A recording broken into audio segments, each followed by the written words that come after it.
Assalamualaikum warahmatullahi wabarakatuh. Di video ini saya akan menjelaskan petunjuk untuk mengerjakan soalan yang harus dikerjakan oleh mahasiswa.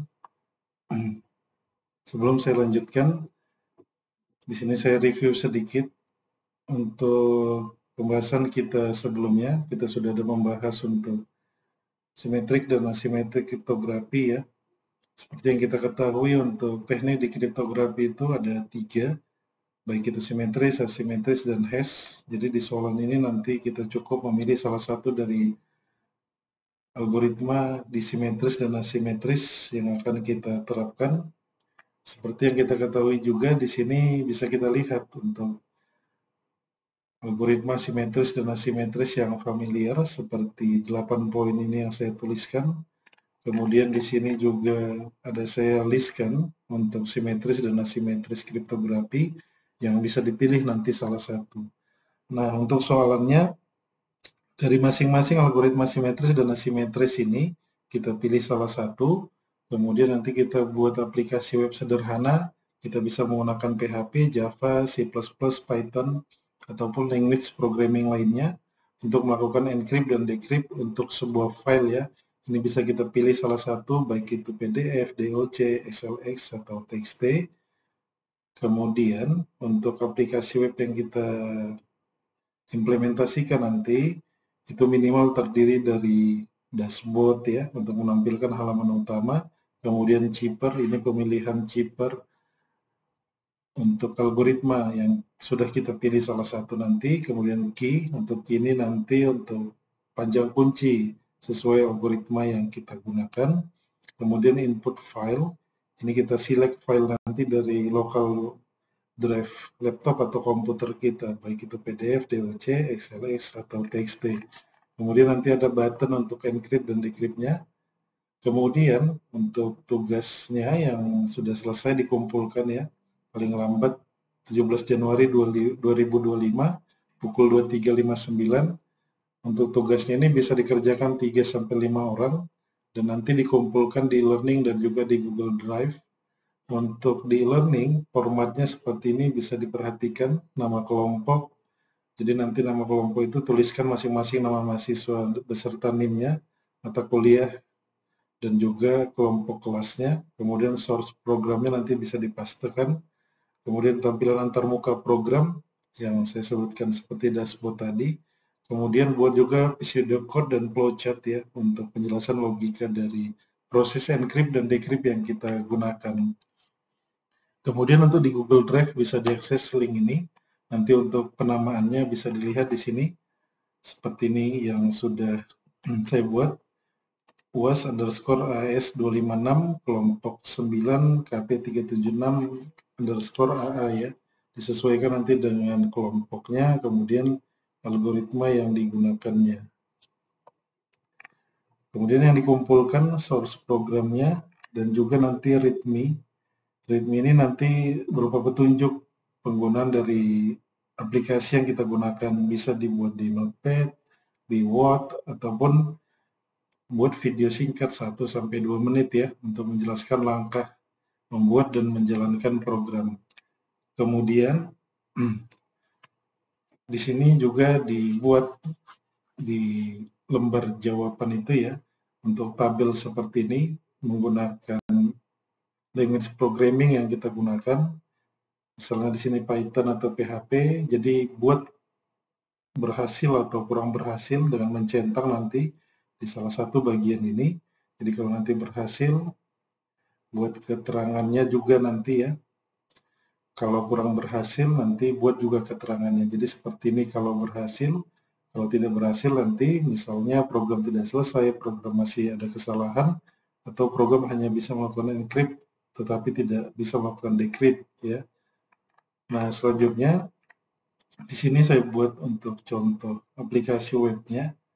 Jadi seperti ini bisa dibuat.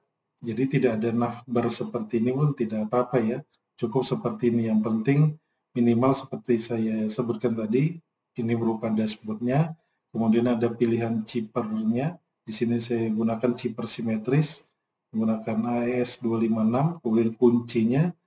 karena saya menggunakan 256, jadi nanti di sini saya tuliskan 32 karakter, kemudian select file, nanti di sini saya pilih untuk file PDF yang akan saya encrypt, kemudian di sini ada button untuk encrypt dan decrypt-nya. Seperti itu ya untuk penjelasannya, untuk mengerjakan soalannya nantinya. Kemudian di sini saya ada jelaskan juga sedikit ya, tambahan untuk program yang sudah saya buat. Jadi di sini bisa kita lihat ada beberapa library atau pustaka yang saya import ya.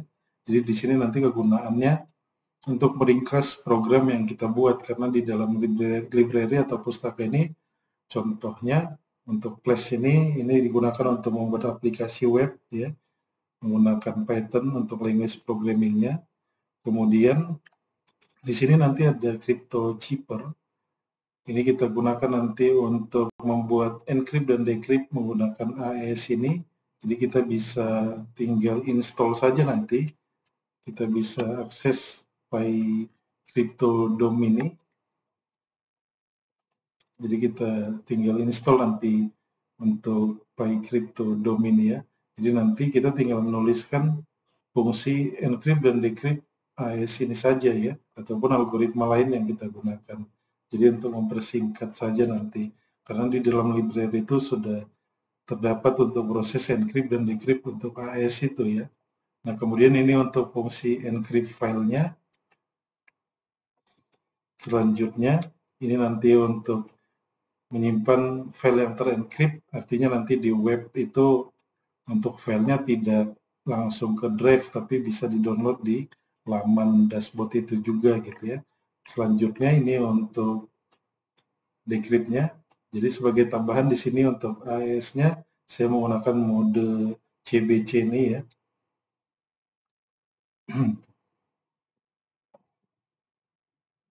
Kemudian di sini ada untuk aplikasi yang saya arahkan ke HTML. Kemudian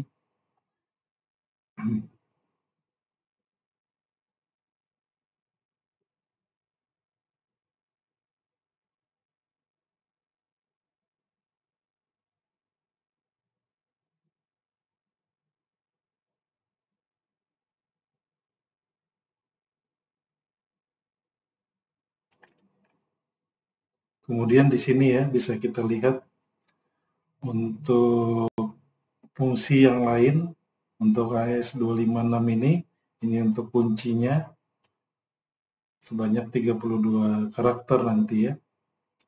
Selanjutnya ini untuk menyimpan filenya nantinya di laman web yang saya arahkan nanti ke HTML ya. Kemudian ini untuk fungsi ketika file itu sukses dan tidak sukses ketika di-upload sebelum proses encrypt dan juga setelah proses decrypt-nya nantinya ya. Nah, ini untuk menjalankannya nanti ketepatan di sini saya menggunakan Ubuntu server untuk servernya ya. Jadi saya akses nanti menggunakan IP 10.229.254.9 nantinya. Tapi di sini saya buat 000 saja supaya nanti lewat localhost juga ketika saya troubleshoot bisa saya akses gitu ya. Kalau kita menggunakan server kita bisa ketik IP-nya langsung di sini sebenarnya 254.9 gitu ya. Tapi ini saya biarkan default supaya bisa saya akses juga nanti lewat localhost ya. Nah selanjutnya ini beberapa fungsi yang sudah saya terapkan, ada 83 baris ya.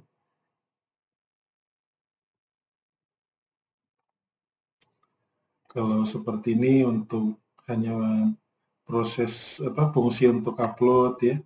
Ini proses untuk downloadnya ya.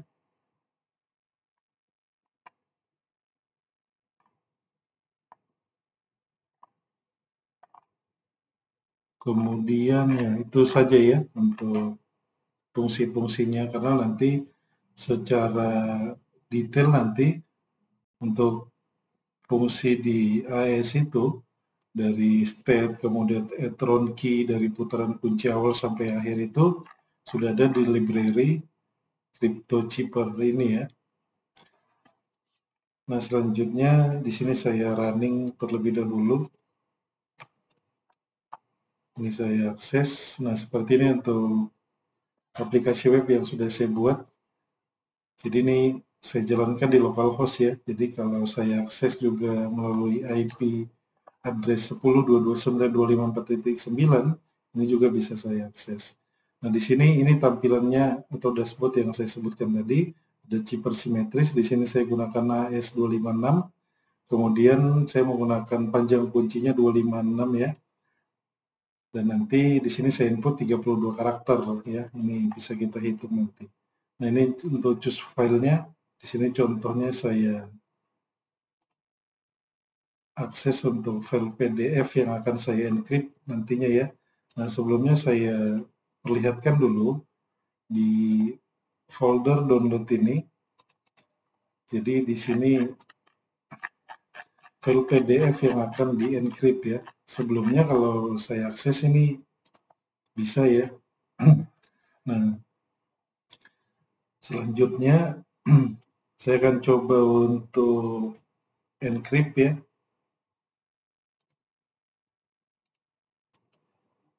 Untuk filenya saya open, saya upload, kemudian saya encrypt.